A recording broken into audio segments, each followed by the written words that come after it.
Në qoftë se rregullorja e Parlamentit parashikon që brenda 2 javëve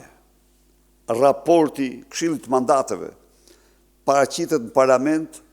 unë ju them sot se kanë kaluar 20 ditë nga data e dorëzimit në Parlament të kërkesës së prokurorëve për heqjen e imunitetit dhe arrestimin e Lubi Ballukut për veprat të rënda penale, aferat të cilat shkojnë me një dam të qytetarëve shqiptarë të barabartë me 1.2 miliard euro. Edi Rama sfidon në këtë mënyrë në një grush shteti qytetarët shqiptarë, të cilët presin me të drejtë dhe pa durim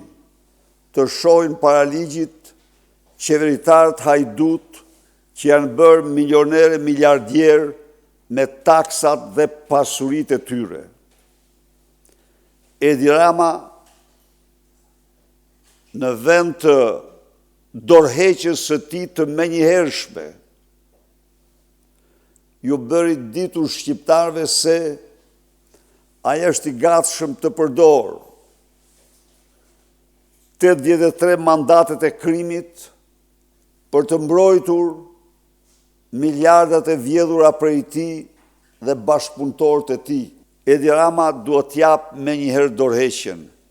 Koha e narkodiktatorëve po prendon me shpejtësi. Kam besim se shqiptarët të cilën e kanë pritur siç keni pa ju, me interesin më të madh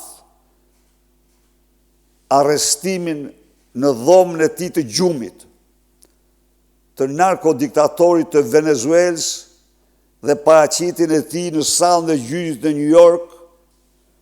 presin me padurim për të përballë me diktatorët e tyre dhe me diktatorin e tyre në asë konkret në Shqipëri, narkodiktatorin, dhe për t'i dhënë atij ndëshkimin dhe vendin që meriton. Partia Demokratike dhe opozita shqiptare është e vendosur të organizojë të gjitha demonstratat, protestat, revoltat në mënyrë që të çlirojë vendin nga ky narkodiktator i parë dhe i vetëm në Europë. Opozita pa asnjë diskutim do ketë protesta dhe ndër më të fuqishmet, lëvizjet, protestat, demonstratat, revoltat e domosdoshme për largimin e tij 1 minutë më parë. Për opozitën, bllokimi nga Edi Rama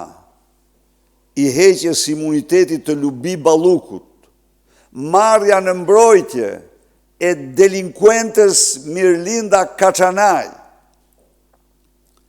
e njohur tashmë për abuzimet e tmerrshme me Ergys Agasin në favor të familjes Rama, janë dëshmi, janë një thirrje e madhe për shqiptarët për të ngritur në revolt dhe për të larguar këtë qeveri